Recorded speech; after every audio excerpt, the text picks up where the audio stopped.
Una domenica senza Akragas, ovvero una non domenica. È stato questo il passaparola dei tifosi del Gigante che ieri si è registrato, in particolare sui social network. In effetti la pausa del campionato di Serie D è servita soltanto alla squadra biancazzurra e al suo tecnico Feola in particolare per recuperare gli infortunati, Bonafini e Chiavaro. Pertanto da domani pomeriggio, alla ripresa della preparazione, il tecnico si ritroverà con tutti gli effettivi a disposizione.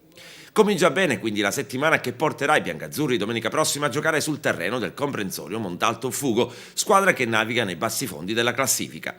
Un impegno che va preso comunque seriamente perché da questo momento in poi tutte le squadre moltiplicheranno gli sforzi per conseguire gli obiettivi prefissati. Ecco perché l'Akragas dovrà giocare con la massima concentrazione perché i 3 punti sono fondamentali.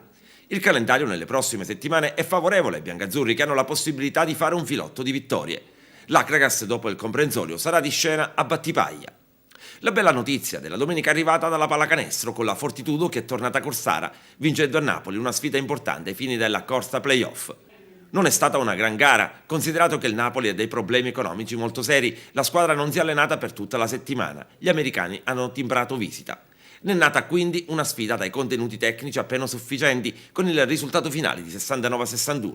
I biancazzurri di Gianni comunque hanno dominato il match, solo nel terzo quarto hanno avuto un tantino di rilassamento, ma si sono limitati a contenere le sfuriate partenopee, tra l'altro nemmeno tanto convinte.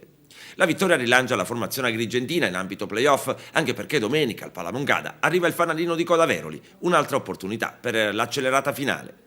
A Napoli da segnalare 15 punti ciascuno di Williams e Saccaggi e 12 di Piazza, gli unici 3 giocatori ad andare in doppia cifra.